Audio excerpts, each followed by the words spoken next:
second week of March every year. I would say by the preliminary budget, we're going to have a good feeling and pulse on what we're going to do with all of this right here. The second one, student achievement, and once again, it's the implementation of a freshman academy, development of a junior high school community, grades 8 and 9 within KHS, and research potential optional schedule changes for students grades 8 through 12 for the 26-27 calendar year. So there's a lot to it with the 20 minutes added to PRM starting next year. That gives us some flexibility. How do we want to work that? I have considered, because in other counties, there's one county in this state, but there's a lot of other states that are moving to start later days for high school students. The problem for us here is that Kiel and Stony Brook school day is short at 6 hours. And so if we moved hours up, and PRM being the same, if we did them together, now we would have everybody on the same drop-off pickup, and we don't have that kind of bulk. We don't have that transportation service. So now that in turn, then that becomes not only a traffic issue within town, or a potential traffic issue, it's also manpower and cost. So we want to try to avoid some of those things, but those are the things we'll be looking at. And then the third one under FFS is budgetary impact of elective programs and revenues of shuttering Stony Brook School with district-wide alignment. The next goal is the ESIP program in progress and short and long-term facility upgrades. So that's where that November meeting I talked about, when that presentation flies off, it'll be like a preamble to where we're, from there on, where we steer. And luckily for us, while I'm sad to see Mrs. Portman go after the holidays, we only have one new board member. So we do have a majority of our board returning in January who know the story and know the timeline. So it'll be a little bit easier to continue moving things forward. Complete phase 2 of the culinary arts project for the 26-27 school year. Bring closure to phase 1 here in the auditorium with the acoustic and audio upgrades. And then what would be the potential cost and the timeline for turf, either multi-purpose over here at the practice field or up at PRM on those fields. Because those are our schools are connected, our students are there, it just makes perfect sense. Not saying we can do it, but you have to have the information and make the best decision possible. So I want the information first. I have a little experience in turf fields, so I know they are expensive and they could be tedious, and when they rip up grounds, and I get it, I understand that, but still I think it's important for us to have the information and then make a decision as to how we see such. So those are the district goals. Board goals. As Mrs. Thomas said during CAC, by June 30, 2026, the Kinnelon BOE will implement a school-level age-appropriate Let Grow program. Number 2, by June 30, 2026, the Board of Ed will explore potential financial gains and impact of abolishing K-12 courtesy busing. And then I don't know how number 3 here. And also by June 30, 2026, the Kinnelon Board of Ed will explore potential financial strategies, so this would be like letter B, and their impact on the district, included but not limited to eliminating courtesy busing, tuition opportunities, and other revenue generating or cost-saving measures. So our board is going to take a look behind the curtain at everything.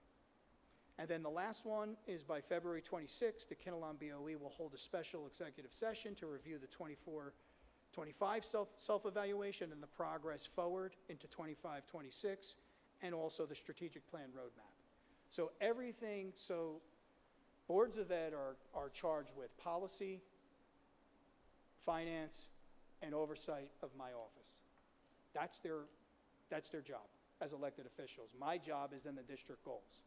So when you have a healthy board and a healthy central office working relationship that's kind of encompassed together, it doesn't matter how the story ends. It means, hey, these were the goals and what did we find, and then we make the best determination possible. So those are our marching orders. The board will vote on all of that later on tonight. So I don't know, does anybody have any questions on any of that? Okay. So now, Mrs. Trombetta is going to come back up and talk about the AI plan. That's also up for board approval tonight. So Mrs. Trombetta.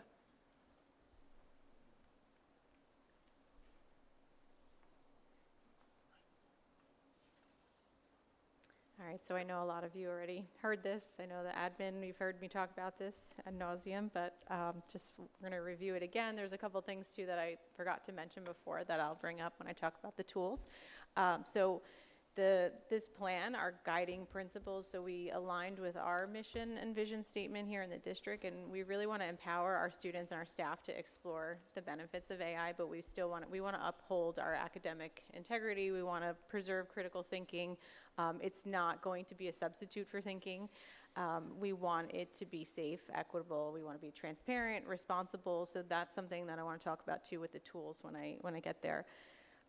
As far as student and staff use, so we broke it up. K-5, they're not using it directly. It's kind of working behind the scenes in some of the apps that they use. So you'll find that in our approved tools document that's being approved tonight. A lot of the apps that we use, so we found that there's just so much embedded. All of them are using it, like anything Canva, they all have like an AI component. So we found it easiest to take the approved digital tools and make an AI column. So that's like a new addition to it. And there's different, if you look at it, some of them are teacher AI only, some have student AI. So all of that is outlined in the digital tool. So with the K-5, again, it's teacher-led, behind the scenes. And then at 6 through 12, that level, our students are able to use it, but with supervised use. And then there's an AI assignment usage scale, so that's linked in the plan. There's lots of, there's different documents attached at the very end. So the scale, that's one of them. We adopted one that's common other school districts are using.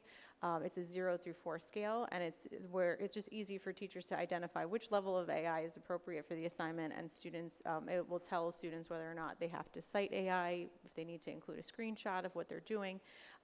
So very detailed and specific to the assignment.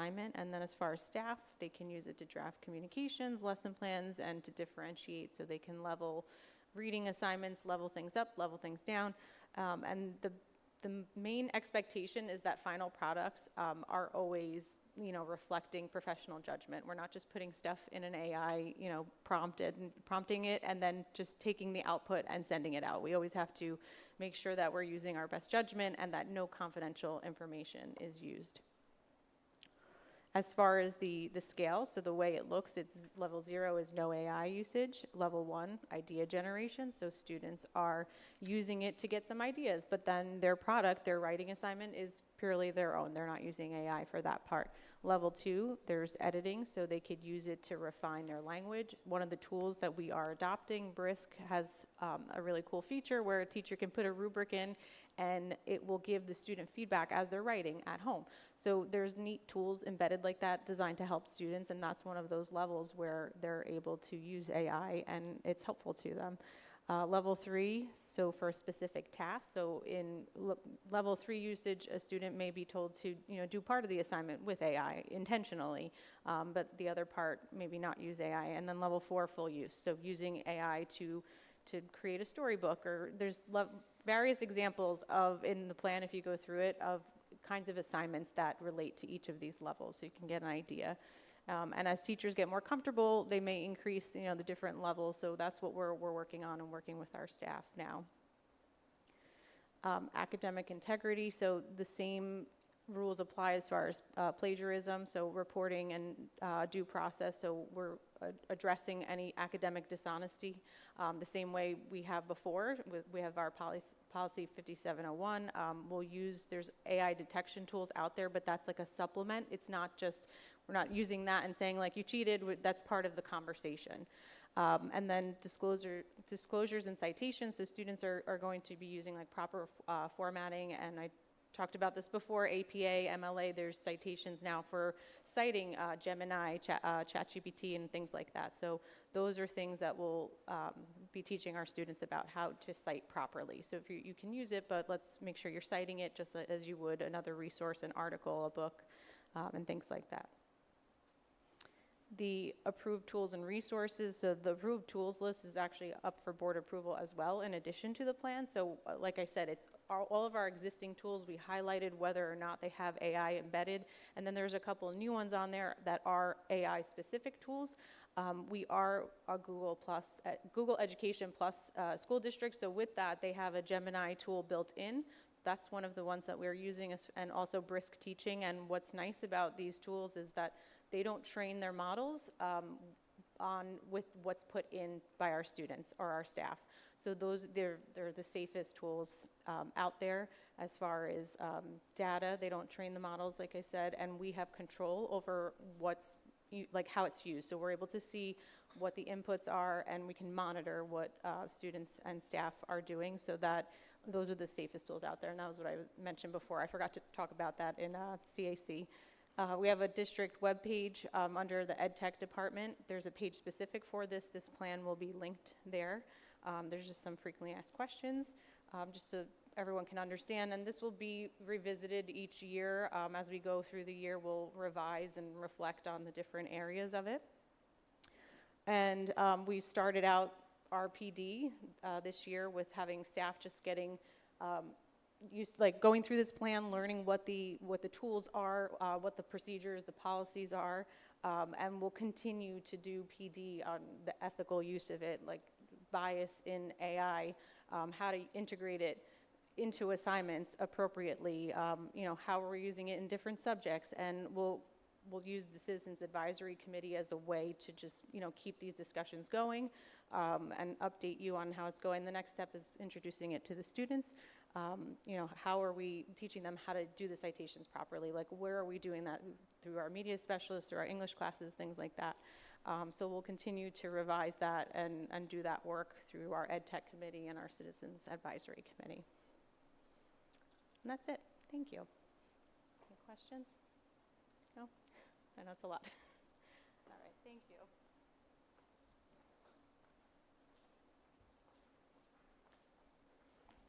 Hi, I'm Lauren Thomas, Director of Curriculum, and I am going to present the Access Score Report for you. So, as with any state assessment, we're bound to share the results with the public and with the Board of Education after we receive those results. So, the Access test, that's for students, English language learners, and it's basically just a test so that we can determine what level of support we need to provide students who are learning English as a second language.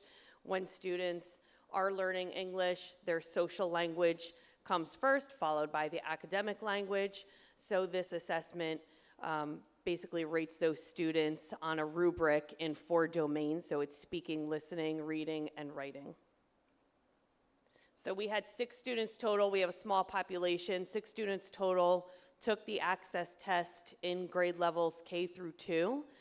And each of the 4 domains, as I mentioned on the rubric, it's a level 1 up through 6.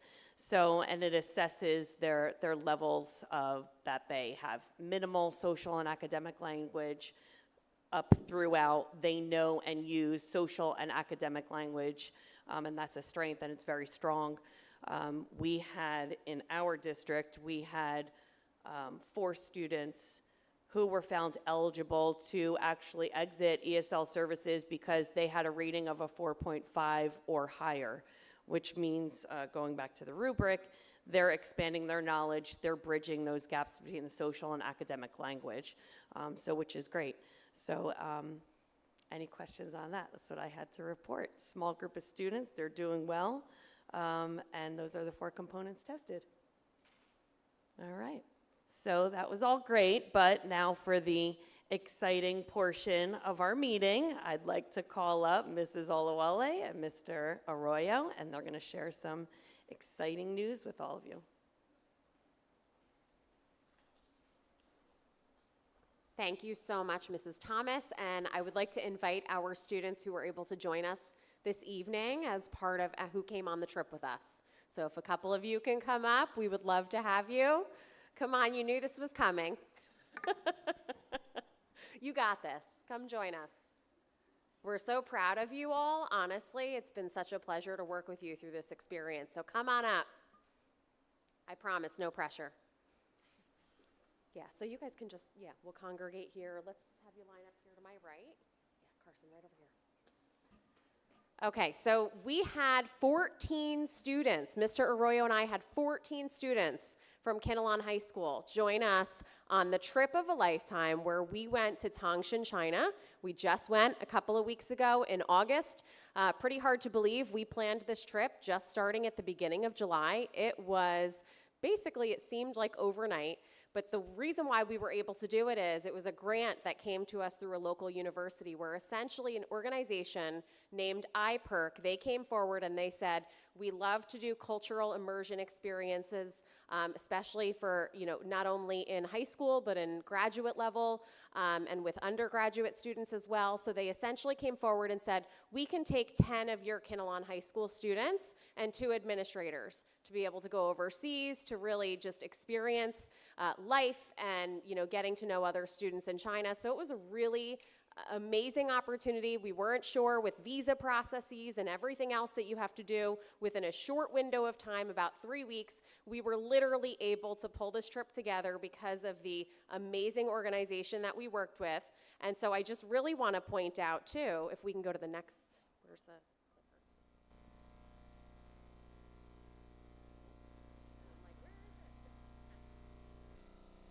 Thank you so much. So ultimately, I'm going to break down for you this evening really what some of the benefits to the district were. But ultimately, this trip was really possible through iPerk. And as I said, the most amazing part was that there was really no cost to the district in doing so, and a very nominal cost to our students and families. So ultimately, just to kind of break down some of the expenses that were covered as part of this experience, so between Mr. Arroyo and I and funding 14 students to go to Tangshan, this organization paid a total of $26,000 experience. From start to finish, they really rolled out the red carpet for us. It was a 5-star experience from start to finish, and our students, I know, can attest to that. They put us up in the Intercontinental Hotel in Tangshan, and again, we didn't have to take out a penny the entire time. They hired a tour guide. They had a charter bus. There was a specific school that we were partnered with there. So the way it worked was, as we went to different experiences and opportunities, they would experiences. So our students got to mingle with different sets of students every time, learn about them, experience the culture, experience again, the economy in the region. It was really packed from start to finish with lessons in life, in how to walk through an airport, how to navigate immigration. I mean, it was really incredible. Just from the moment we landed in Hong Kong, students had to learn, okay, how do I exchange, and not only exchange cash, but, we had to have an app that we specifically had to use to purchase anything. And so that was, what did that take us, like 40 minutes to try to figure out that, hey, the app.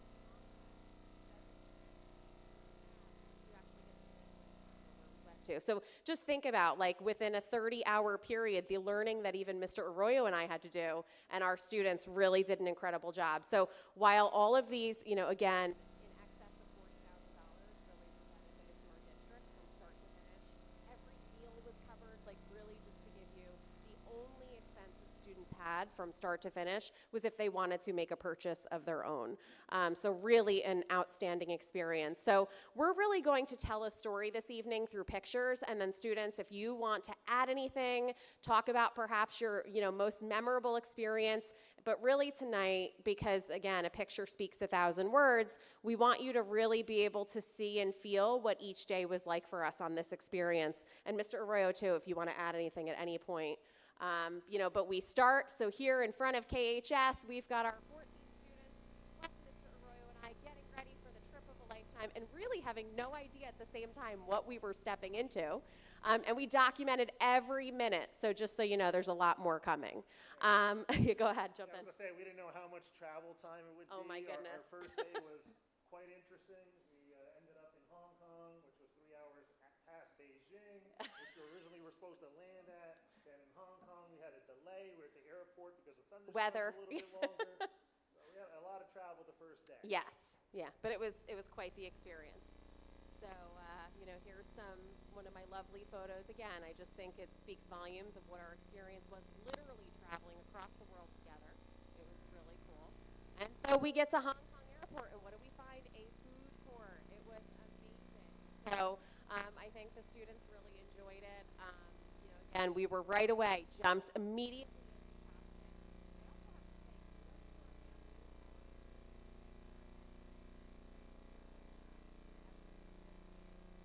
As the food came out, the kids were like, I'm going to eat it. And they would try everything. And you'll see a lot of food pictures. But honestly, kudos to our 14 because they did not shy away from trying any of the cuisine. And it was, you know, pretty much routinely we had duck, right? What were some of the others, Mr. Arroyo? There was a lot. Like there were Different varieties of rice, donkey, if I'm gonna be donkey, yeah.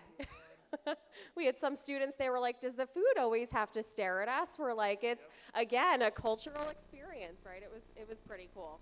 And so again, I just, you know, it seems silly, like even in the terminal here to be taking pictures, but it really was an experience just in being patient too and working together. We all got to know each other really well. So what was really shocking, not only arriving at the hotel, and I'm sure you guys can attest to this, is as soon as we got off the plane in the airport as well as at the hotel, they were so happy that we were there. Like when we say that we were celebrities, from the moment we landed in Beijing, we were celebrities. They had like cameras rolling and they were like, they're here. And we're exhausted, right? So they kept making us hold banners and signs and they were like, we're so proud you're here. And then once we arrived at the hotel, which is where this photo's taken, they had like a party for us and we're like, we just want to go to bed. But it was just honestly so touching that they thought of every detail rather to ensure that our students not only got to experience the region and really what Tangshan is all about, which we'll get into shortly, but again, just making us feel just like we're part of the experience, but also just feeling very warm. They were just very warm towards us. So if you guys want to jump in, feel free. We can get to that at the end. We'll keep it going.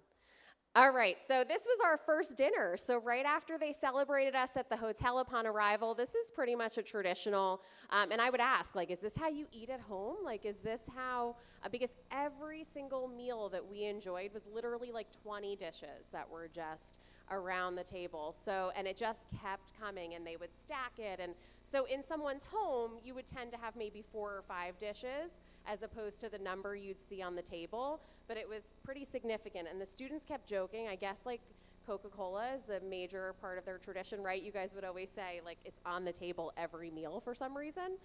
We liked our water a lot, which was really great. But again, it was just a really cool experience just to be able to sit and break bread together and to experience different food from another part of the world. And we did a lot. We had students tired, they would leave the meal and food would still be coming out. Oh my God, There was literally. still more dishes. Our kids were already tired, 10 o'clock, I want to go to bed, and food was still coming out. Yeah. And the first night, it was just, again, every part of the trip was incredible. Day 2, so we, get to the hotel in the evening, they wine and dine us, and then we go on to day 2 at the Great Wall. And our students actually got to climb the Great Wall. We would have gone further had they allowed us to, but we did take a good hike up there and a trek, and it was, again, a pretty incredible experience that our students here in Kinnelon have been on the map and have been able to travel as high schoolers, as juniors and seniors to Tangshan and to specifically have the experience, even before going to college, that they've been to the Great Wall of China. So really cool stuff. And then part of day 2, so really every single day it was like multiple activities. They wanted to make sure that we could experience as much as possible during our time there.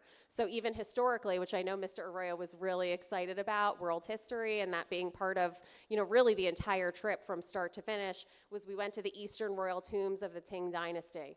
And so we actually got to go into the tombs, really walk the grounds and the quarters, and it was just really amazing for the students to be able to take it all in. And again, there's so much happening around you that even for me, it's a very humbling experience. And you can see here, I included this one picture on the right because you can see that the organization, they hired those buses for us.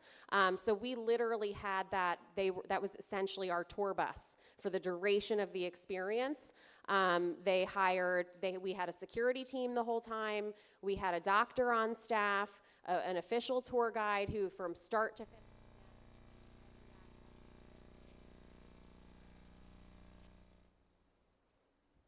So next, later that evening, we went to an amusement park. And ultimately, we started at this amusement park by doing exchange activities. So this was the first opportunity that our students, as you can see here, they basically, you know, their idea and their premise is that through art, right, and through doing traditional activities, we also can have students who have shared experiences and the opportunity to bond and establish friendships and so on and so forth. So that's really what the intent was behind these activities. And so we went to this amusement park and they had this whole area roped off, and they basically did a lesson on like pottery and painting, and the students spent a couple hours there, not only meeting peers from the region, but also painting with them and creating artwork with them that they all also were able to take home. Again, like my explanation and these pictures are not doing it justice, but it was just honestly for myself too as an educator to be able to sit back and watch the exchanges that even among students who did not have a shared language,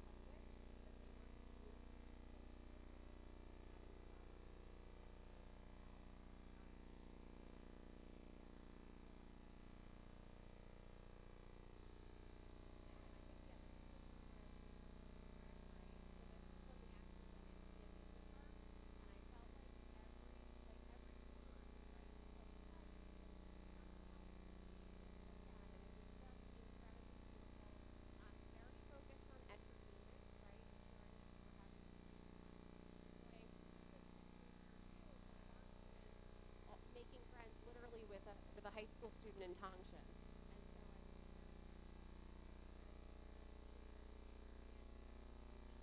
Went and purchased our student a gift, and that was his way of showing compassion and care. And I just, you know, again, snapped this photo quickly because this is really what this experience is all about, is those connections that students can make even if they can't share a language. So it was, again, just a really touching moment and just an incredible, incredible start to our trip. And then moving on, so this is our entire group, which is just a nice, nice way to also segue and add. So not only was Kinnelon High School there, I believe we had 7 or 8 students who also were part of the trip with us from Old Bridge High School. And then we also had students from Montclair State University and a few other, Ohio State University was another one as well. So we had, again, a nice myriad of students between high school and college level. And each one was able to, really make some great contributions through this as well. Okay, and then day 3, we went to a steel factory. So I chuckle and laugh too, because the students were like, we love learning. Like, it's so hard to go from an amusement park to a steel factory. But it was awesome because in walking through and actually getting to experience, where we were was not like a touristy area. That's another piece to point out. Like, even though an amusement park naturally is, it's local tourism, right? So it's their local tourism, which is really important. So we really did have an authentic experience. So in going into this steel factory, when we were there, it was in full operation. And so our students were able to actually see, the production of different goods. I took a picture here of a car because literally the steel that they were producing that day was going towards making vehicles, and our students were able to experience that, which is, regardless of what region of the world you're talking about, that's a local industry and just invaluable experience for our kids. And the whole point here was, for students to learn the economy of Tangshan and how, what revenue is being generated. So they got to see a steel factory, which provides income to this area. And another visit that we'll address later is mines. We saw Mining is a big, actual mining locations where, people made money for the economy in, cramped spaces. Yeah, pretty neat stuff. And so then, too, what they had, and a lot of this was impromptu, which was what made it so authentic, is after we actually went through the steel factory, they actually had an engineer, for that plant come out and speak to our students and talk a little bit about what he does as an engineer, how that influences his work on a daily basis. And he, of course, was English speaking, and then there were translators where needed. But again, so this was another authentic experience that our students had after going through the factory, then getting to learn a little bit more from an engineer himself about what that process looks like for him, a day in the life in Tangshan. We also had great ice cream that day, too. Yes, we did. They treated us. Yeah, and the weather there, so on those days was very warm. It was in the 90s. So we were quite warm, but again, loving every moment. So as I said, they really took care of us well. I took a picture here for you to see. So this was lunch that day after the steel factory visit. And I think it's really important to point out that, like, even you'll notice it's hard to read, but there's a banner up, and it essentially is celebrating our arrival. So at each activity in each location, this is on their local city hall building, they had a welcome sign, basically, welcoming us there and building bridges for the future. Really, the whole idea is that we continue to immerse students and that we find common ground and understanding. And everything was beautiful, every meal. Literally, they made sure that we had 5-star experience every moment. So immediately after lunch that day, we went into another cultural exchange activity, which was within a museum. So our students, just like you see here, were able to mingle. So here they had students from that local school, but also they came in and joined us because they were attending summer camp there. So they came in and side by side with our students, worked on another activity. This activity was focused on the puffer fish. I share this because, again, the puffer fish is a major mainstay in that region. So they not only made art, here's mine, could use some work, that I made from clay, and it's essentially ornamental, but it is local. And our students, as you can see here, are just so engaged, not only in the conversation with others, but again, getting to, engage in the artwork, and again, just fully immerse in the experience. And then next door, there was actually a resort. It's called the Moon Bay Resort. So this was like one time where I was like, can we please go check it out? So they did let us go off script for a little bit, because every minute of the trip was planned, just so everyone knows. As a school trip, that's really, everything is coordinated. You make sure you control those circumstances. But in this case, this resort was next door. So it was a great opportunity for us to see a really beautiful part of the area. And Mr. Royo and I, as we're walking across, we're like, never thought we'd end up on the beach, huh? But it was fun, and it was a really great photo opportunity. And as you can see here, what I loved about this moment was, again, when you remove some activities and we're talking about the Let Grow initiative on all these things, we really did just take a step back in these moments and revel in the engagement amongst our students and with the students that we were meeting there locally, which is what you're seeing. Yeah, you can see in the top left one of our students saying goodbye to Yeah. the students that they met there. They had really Give them connected. a quick hug, they connected very well. Yeah. Another piece tying into history, right on that beach, with the theme of globalization. I had many of our kids. Hey, Mr. Roy, you see that over there? And just looking down the distance, we see KFC. Right on the beach in China. Good connection. Yeah. So, and then right after that, we got to see the puffer fish, which was really a huge hit.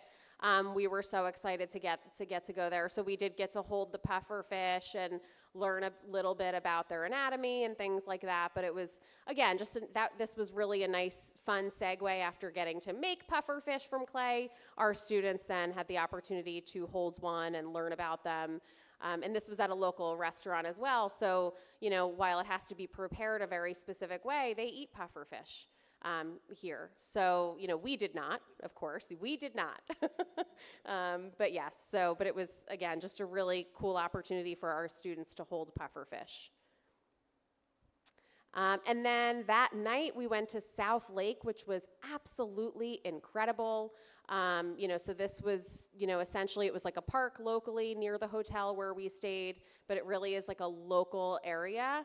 And we were just so blown away by how every night there are performances there. And it's really, again, it's very ingrained in their traditions and culture that, they have these shows every night. So again, just to state, this is not like a general tourist area at all. It's part of what their traditions are.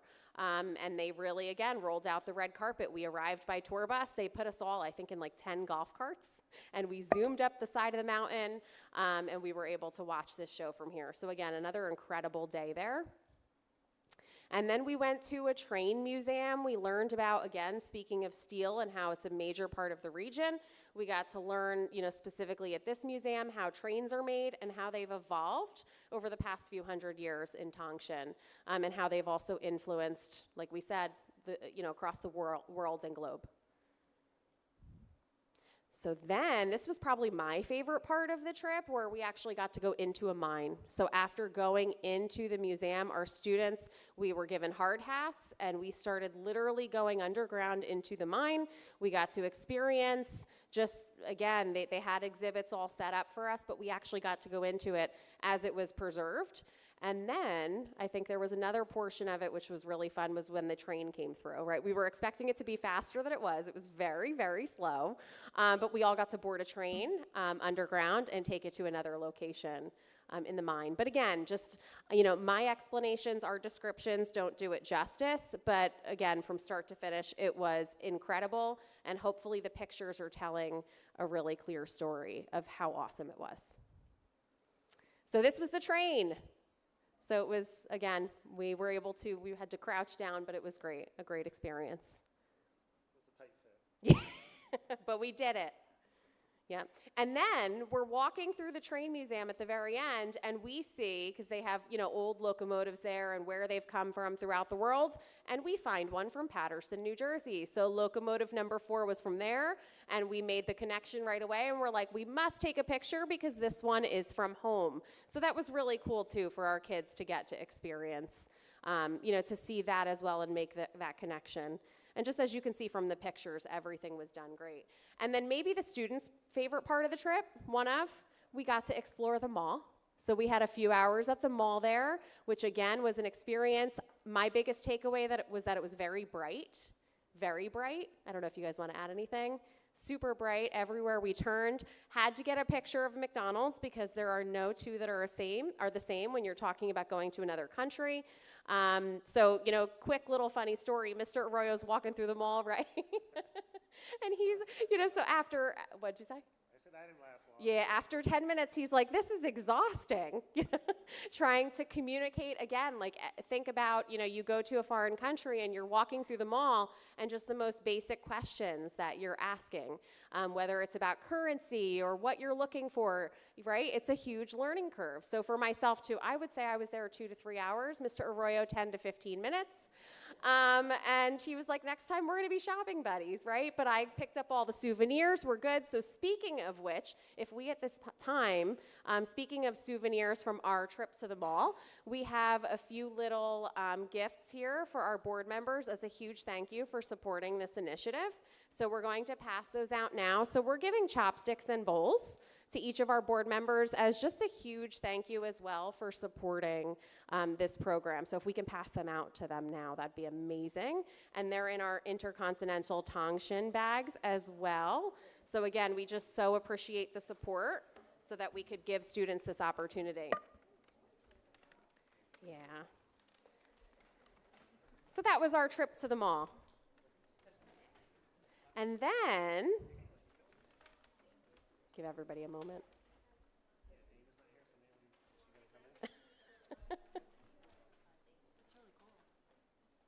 Yeah, so the trip to the mall was very worthwhile. We all had a lot of fun.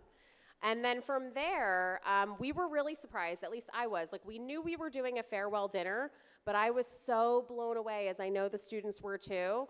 They literally had a full celebration for us at the hotel. The entire main area lobby was closed just specifically for us.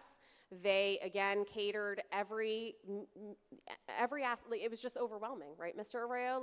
It was like this whole buffet, and the food kept coming, and the desserts kept coming, and it was like, wow, I don't even know where to look next. And then what I was also loved was the fact that they had activities planned for our students. So here on the right side of the screen, you can see that the students, those are fans that they had out on the table for each of our students, and they were able to literally dye fans that they then took home with them. So they were able to dye them multiple colors, and again, it's very traditional.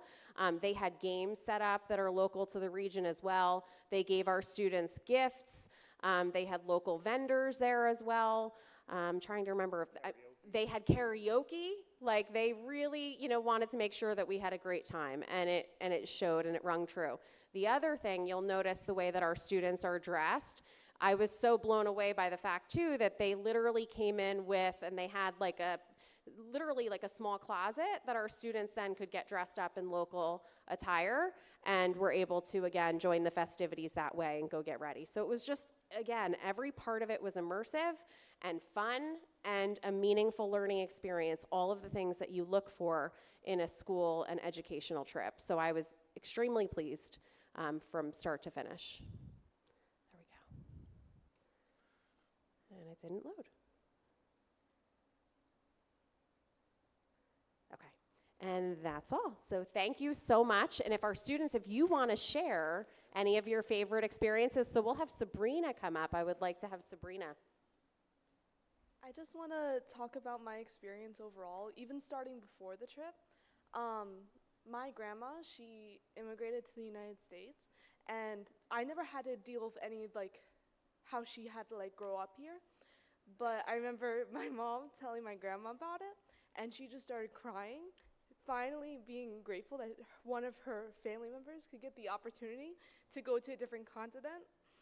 I'm sorry. And it really just showed, like, because I never thought I'd ever be able to go to Asia, and especially, like, at such, like, no price. And it really meant a lot even before going on the trip. And growing up, like, my dad, I remember being really young, and he was like, Sabrina, you're going to learn how to dance. Because coming from a Hispanic, like, family, I never learned how to speak Spanish. Like, I still can't. And so I never really felt connected to my culture. But one day he's like, you're going to learn how to dance, and you're going to learn how to do it well. So for hours, every day, every week, he would teach me. And now that's one of my most favorite things to do. I never feel happier than when I am dancing. And my culture is my favorite thing, because when I am living through my culture, I'm so happy. And going to Asia, everything is drenched in their culture. From, I don't know, any kind of statue on the beach to the cities to everywhere you go. It is just stunning. Like, it is just breathtaking looking around, because there's just culture everywhere. It's not like a tourist culture spot. It's just how they live. And seeing them, like, going to, like, Hito Street. Yeah, the place with all the lights that we went to at night. People were just dressed up in their traditional outfits just because. And I just felt so happy just seeing it and getting able to dress up in it too at the end. Like, I never felt happier. Like, I realized even going there, the food and, like, everything you see, you only see, like, Chinese culture and Chinese people, while in America, though you see every culture and every kind of food you can get, it's very doled out from, like, where it came from. And seeing, like, a place and, like, the food and the people and the everything of where it came from just felt so vibrant, just both emotionally and visually. And so, yeah, I just wanted to add that.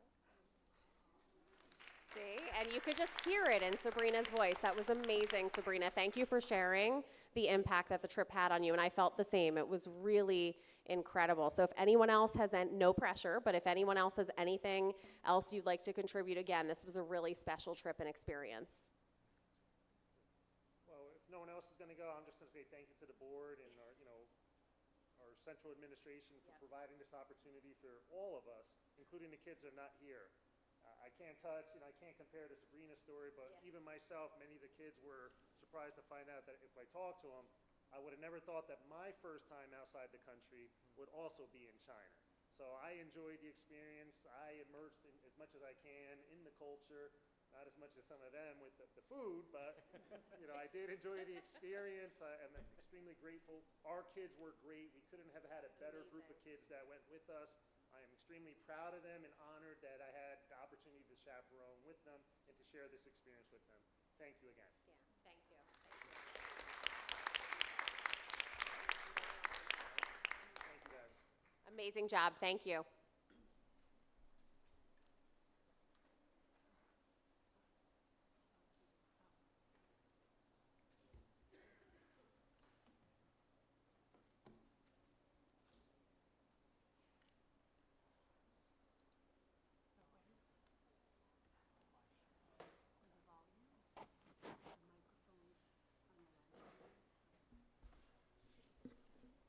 Oh, is it just that microphone?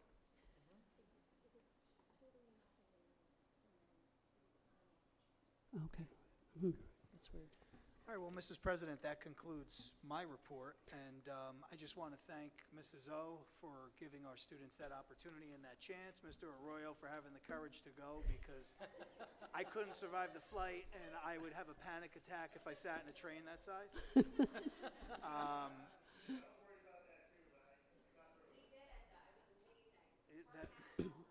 And for our families that allowed their kids to come on such short notice and trust us. And Mrs. O, I would just say, now that you set the bar so high, next year is it Italy? Because then I will come.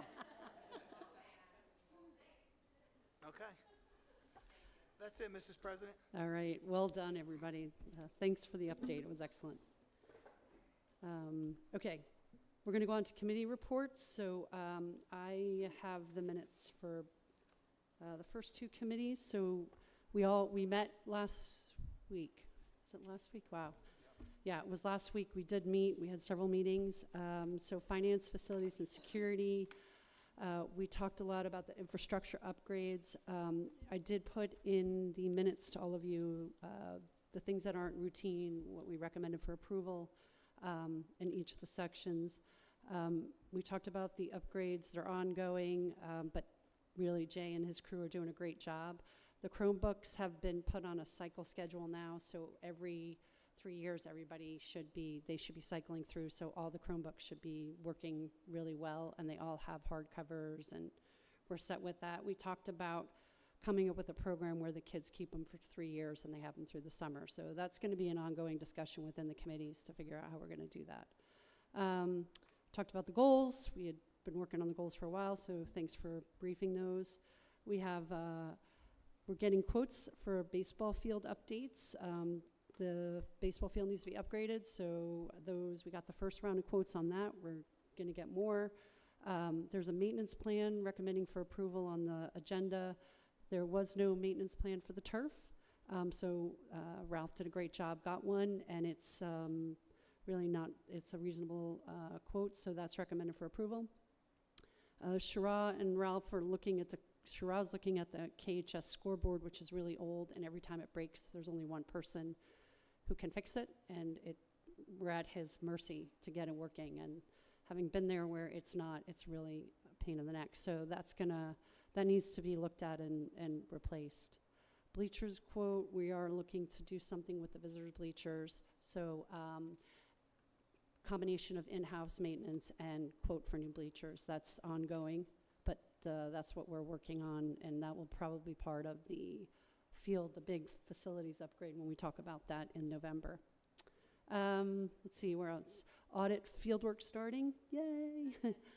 Well, coming up, you got the paperwork, so, we're always in a process of an audit or a budget, I feel like. We are upgrading or coming up with a culinary arts program, so that's ongoing. Should have the drawings at the end of the month from the architect. You'll see approval for the accident insurance. Actually, according to our policy 8760, we're required to have it. I don't know why we didn't, but we will now after tonight. We have some, Caitlin's recommending adding to a budget, and so you'll saw notes on that for out of district contingencies or settlements. So that you'll see as we go through the budget process throughout the year, but we'll be adding that to the budget, about $100,000. If it's not used, great. If it is, then we have it. We are recommending on this agenda to approve the IDEA grant submission, as well as out-of-district tuition reimbursement, and a focus competitive. So those are all grants, or focus competitives to accept the funds, so recommending that approval. Recommending approval for the new pay schools, which is replacing school bucks. This will save the district money, it will save the users money, and it actually integrates with real time. It's a win-win-win across the board. It will be a little, we tried to do it before school started, and we just couldn't get it done. They did try really hard all summer to do that, so I'm asking the public to just bear with us, but it's gonna be easier, more streamlined, and less expensive. So thank you for all the work on that, Amanda and Central Office staff and Galen. We got a point of sales donation, so we'll have another cashier, 2 more cashier stations for the high school, and we're going to accept that donation. That was from North Halloran School District. And that's really pretty much it. One thing you'll see that we didn't discuss in committee, but I'm really kind of impressed about was the $1 million of extraordinary aid we got from the state. So we got an unprecedented amount of money back from the state for extraordinary aid, which is the money we spend on special education. So that you'll see we'll be accepting that on the budget as well. Okay, next committee is personnel. That one's really pretty quick. It's all very normal routine. It's just approving people that have left or we've hired recently, and very excited that our woodshop teacher is going to offer to drive athletics. So we're going to actually have another bus driver, which we really need for nighttime driving. So he's excited to be part of it, and he's already certified, so that's going to be great. And that was really it for personnel. Okay, education. So we met on Tuesday, August 19th, and I wanted to go ahead and apologize because there was a lot of overlap from the other committees, but I just want to give you a full reporting on what we talked about. So we talked about the district goals. We also talked about the KHS scoreboard. It is 20 years old, so Mrs. Whitwer said that she was looking into the possibility of getting a new one and just getting some numbers looking at that. We talked about the possibility of some baseball field updates, looking at some estimates, thinking about what exact work we need done. We also found out that Mr. Burrows and Mrs. Whitwer put together a very thorough plan in order to maintain our turf, to ensure better quality and to ensure the longevity for the field, and to make sure that our staff are trained on all of the equipment and the machinery. We talked about the AI plan in depth that Mrs. Trombetta put together. We also looked at each of the handbooks for all 4 schools, as every year they are updated. We also talked about PRM and KHS clubs. We want to make sure that the clubs that we have really reflect the kids' interests and desires, and that they're being well attended. We do have some students and some teachers coming forward with some new clubs, so we're going to be making sure that all the clubs that we have are really reflective of what the kids want and where their interests lie, that they're attending the meetings. We're moving forward with our Tomorrow's Teachers plans, and we had some permission forms for that. It's a really amazing new internship program that we're going to be providing for our students this year, so we had a busy meeting. Thanks, Kelly. Policy, Jed. Okay, so we also met last week. We did review some HIB reports. There's a little bit more details in the online notes if anybody needs to refer to that. We reviewed district goals, just like every committee has done. And then Strauss Esme is the company that we contract with to give us updates on our policies. They put out an alert 235 that has a lot of they're not real big changes to the policies. Some of them are recommended, some of them are mandatory, and some of them don't apply to us because they might only be for a regional school or a vocational school. Those changes are all noted for first reading in the agenda. Nothing really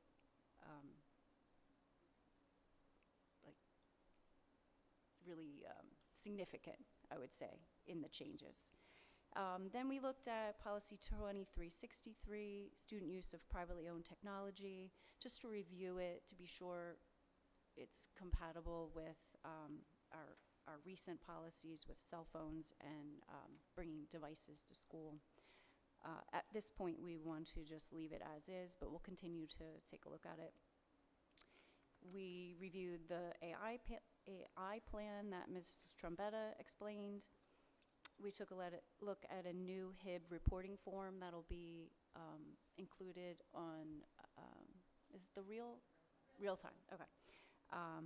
We talked about homeschool students and their participation in athletics. Just a discussion, not changing of policy or anything, but basically discussing how to be sure that they're meeting any of the requirements that the state might ask for any other student that is going to be playing athletics, so we'll continue to be looking at that. And then we just, again, looked at the policy 8760, which is pupil accident insurance, because that is financially going to be something we're going to improve. Right. We need to comply with our own policies by having it, so that's why we are definitely recommending approval for it. Okay, delegates, I know it's kind of the first meeting, so we'll just pass on all the delegates for this meeting. Anything going on with community relations? Anything, you guys, that's not, haven't done that? K-Cares or anything? K-Cares, no, right? Nothing, okay. I didn't think so since it's first meeting, kind of getting back to school. Okay, I suspect that there's some people here for petitions and hearings of citizens for agenda items. So if you have something you want to bring to the board, you're welcome to come up to the microphone. Yeah, you have about 2 minutes, 2 to 3 minutes, and come on up. Good evening. My name is Samantha Freddy, and I am the Executive Board President, which, for those of you who may not know, is Student Body President of the high school. I would like to start out by saying that I have great respect for the board and administration, and I know that there has been careful consideration and discussion about this topic for our safety, but I would like to convey our perspective. Tonight, I am here to speak on behalf of the KHS student body on the issues of the use of lockers. I have been getting messages asking if there is anything I could do about it, so here I am asking the board and administration to please reconsider their decision when it comes to the use of lockers.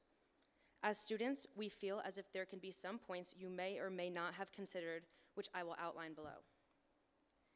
There are several issues that claim to be the reason behind the use of lockers, so I would like to go through the ones that have been told to me and explain why we think that the use of lockers are no solution for this. The obvious concerns for students relate to time. Students feel as if they will not have enough time to go to the lockers if they need to. Not only is time an issue, it can be a safety hazard because lockers will stop the flow of traffic in the high school, which now the hallways are slow and squeezed enough considering they're very narrow. Another safety issue is the fact of medical devices such as EpiPens and diabetic devices.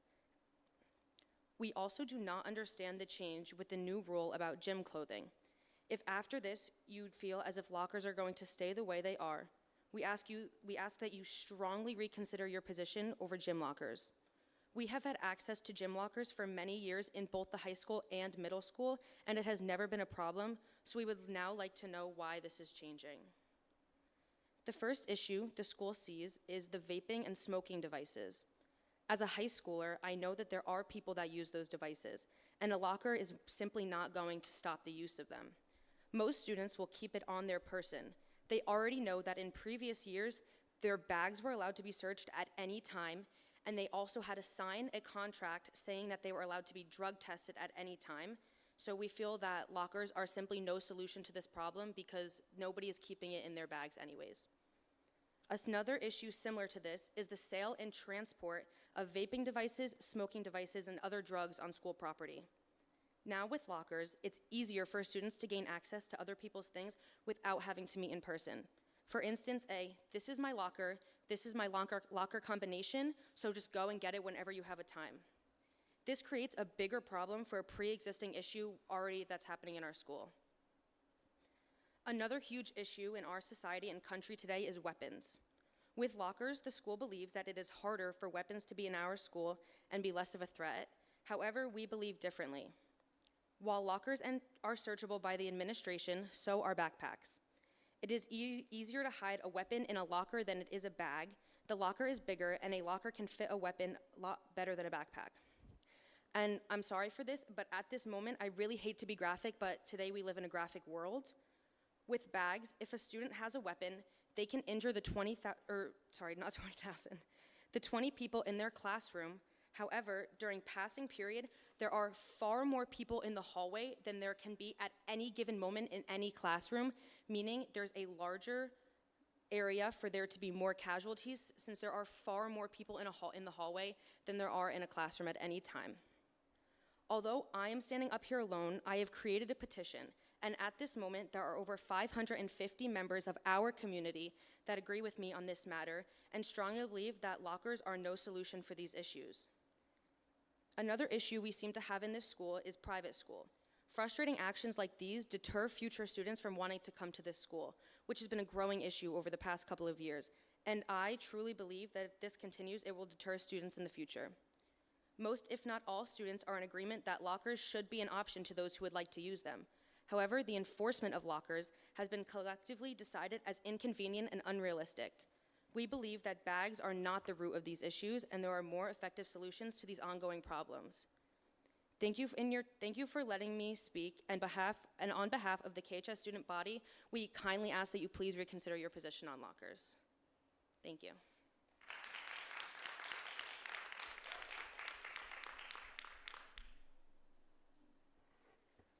Nice job, Sam. Nice job.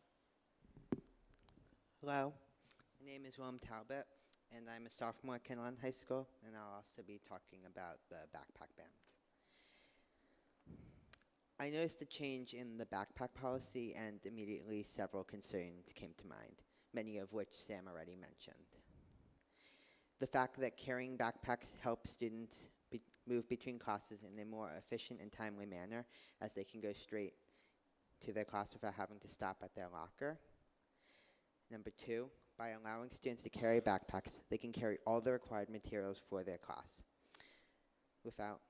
This also reduces the chance they will leave required materials in their lockers, which can reduce their class participation and in turn grade.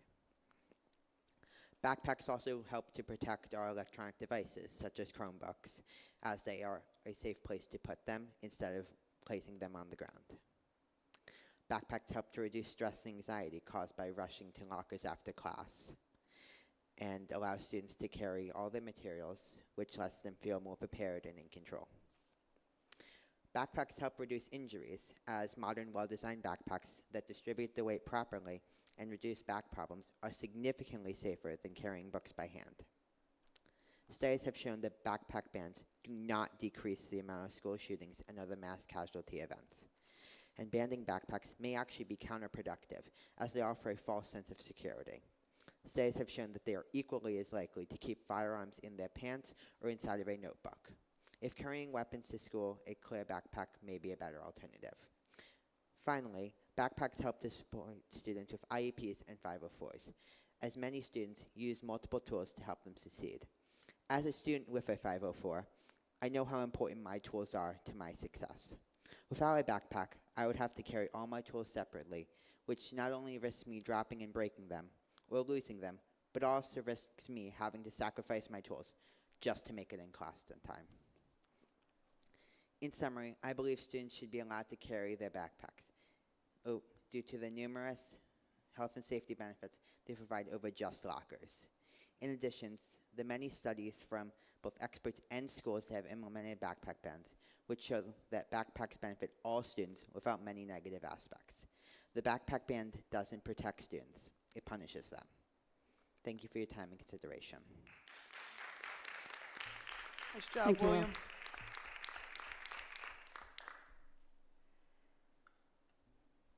Any more comments for agenda items?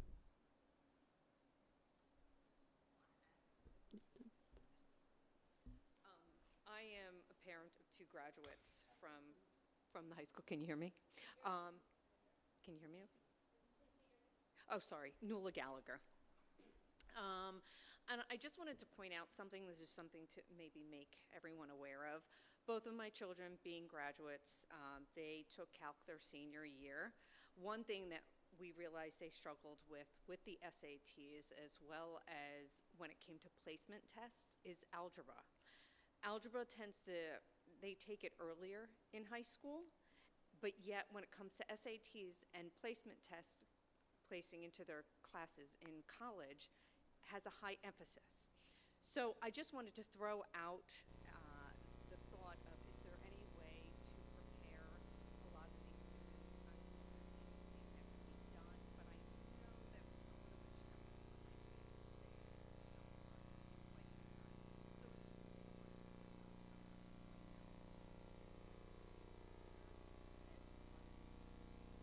They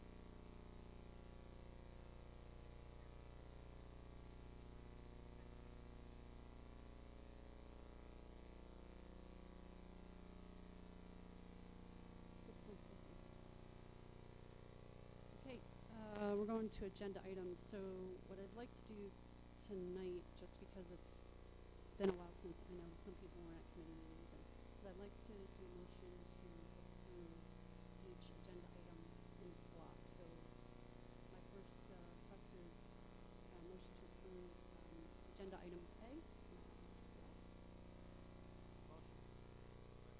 Okay, and now we'll just discuss, does anybody have any questions? Just go through it on agenda item A. So this is the finance stuff, and this was everything I was talking about. There's quite a lot here.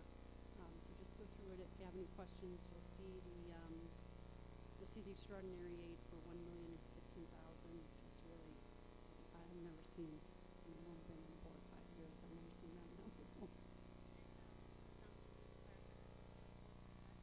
Yeah. Yeah. Yeah. Yeah, it was great. And I really appreciate you guys doing all the grant work too. Yeah.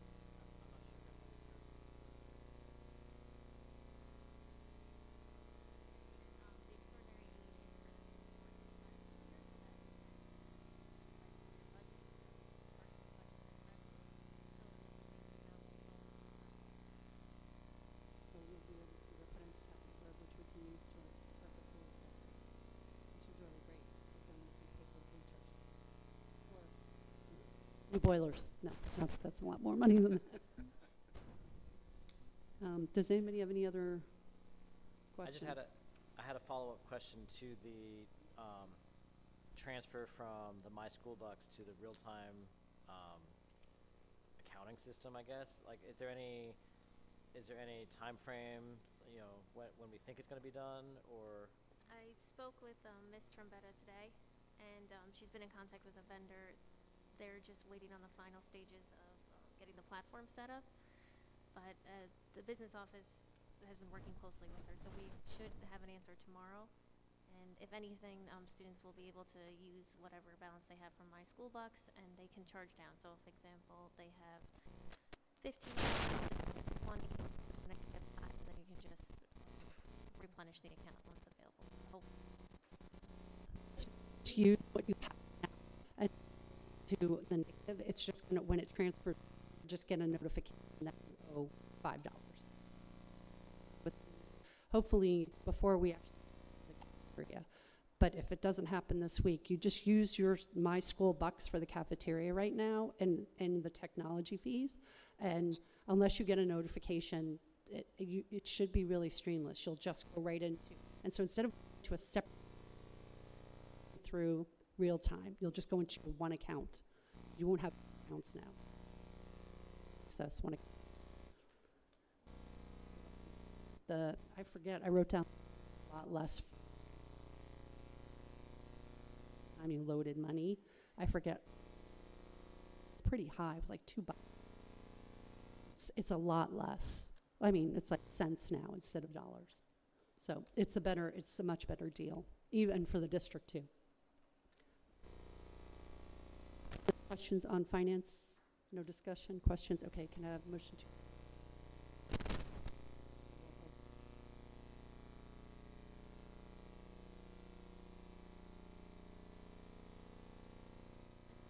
Yes. Yeah.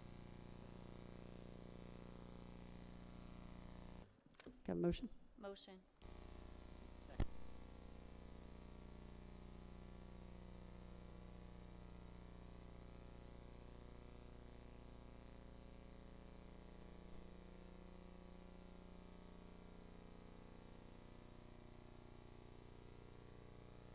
Last meeting and preparing for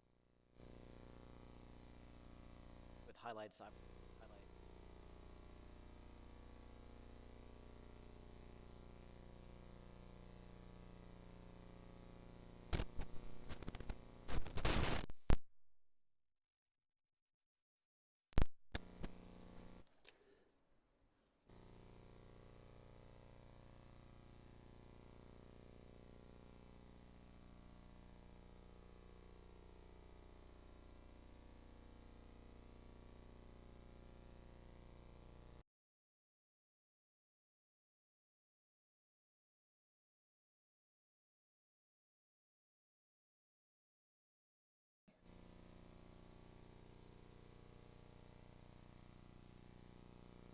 that's involved school year, like our coaches that are fall coaches, and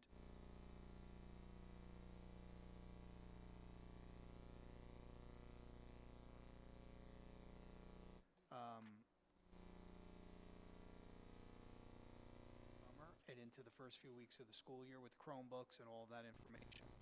So we wanted to is that. That's why you see in 3 or 4 schools. And you know who comes and who will play. That's why.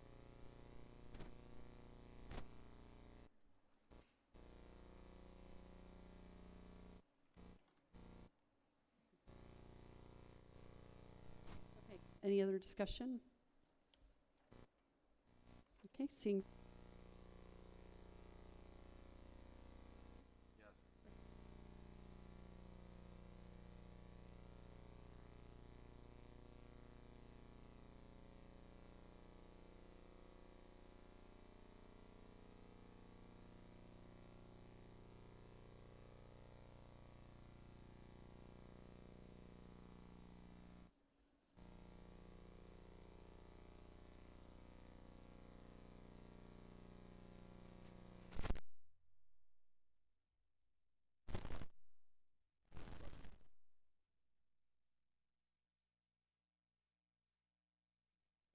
The other district, so that varies. We budget typically for any students that we're aware of ahead of time.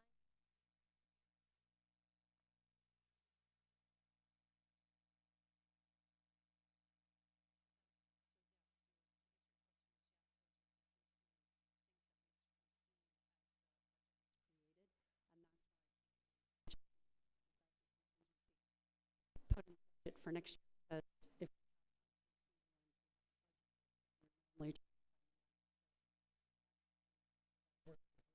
Headwind.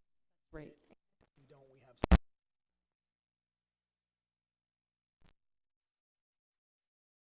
For unforeseen special education issues. And our extraordinary aid, since it came in higher from what you budgeted for revenue, covers part of that. Okay. Thank you. Yes, it's meant for the students' tuition.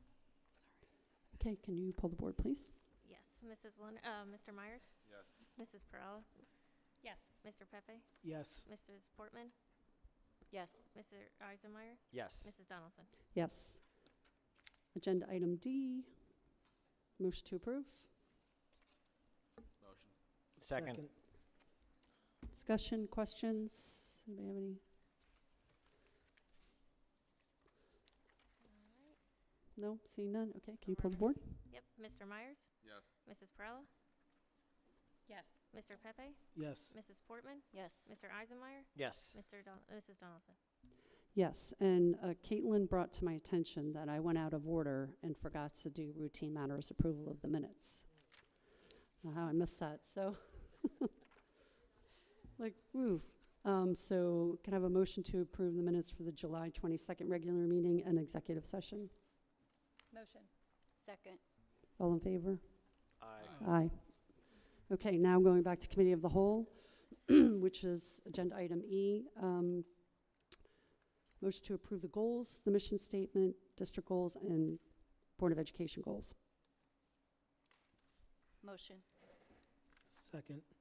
Okay, and can you pull the board for that, please? Yes. Mr. Myers? Yes. Mrs. Perella?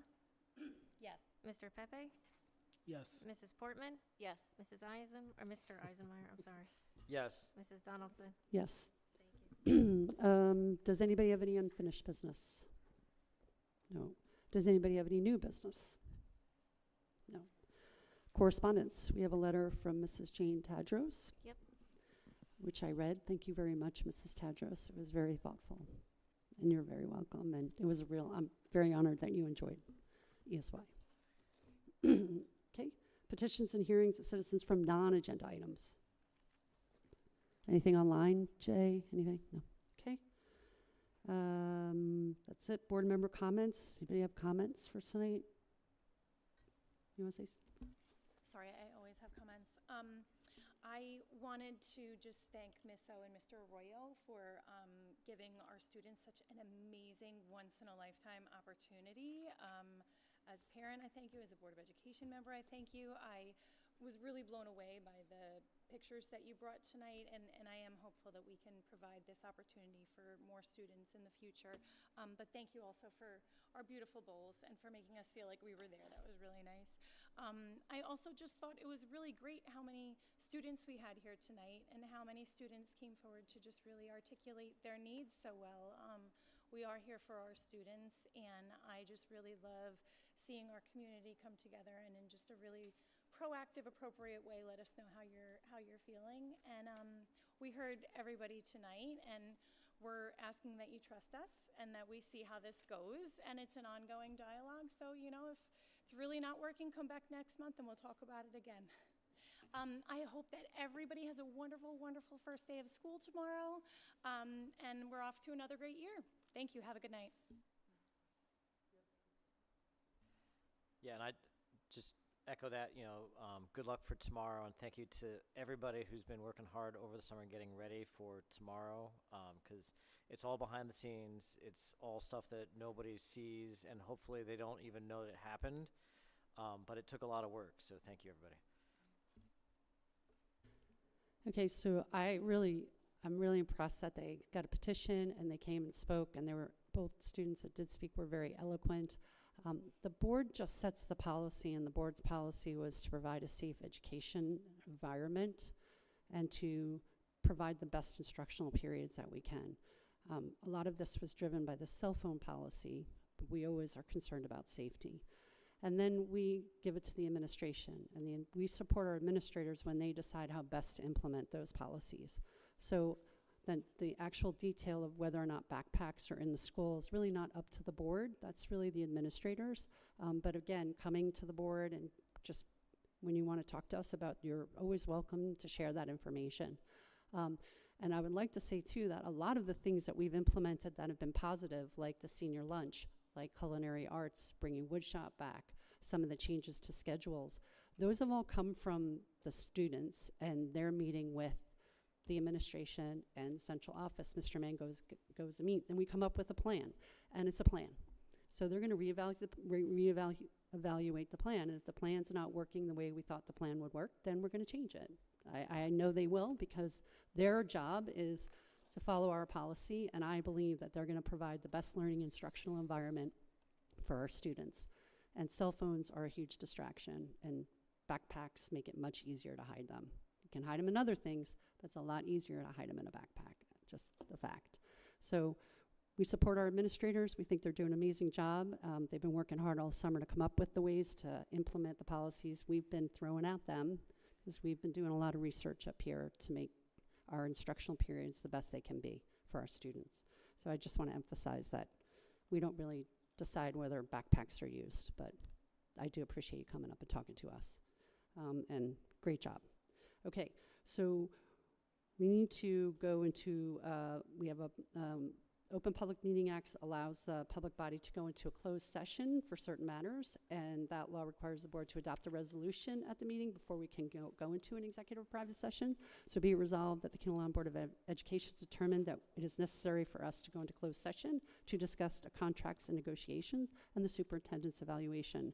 So be it further resolved that the board reserves the right to discuss other matters if we need to, and that the minutes of these closed session will be made public when the need for confidentiality no longer exists. So can I have a motion to go into exec? Motion? Second. All in favor? Aye. Aye. Okay, so that concludes our public meeting. We are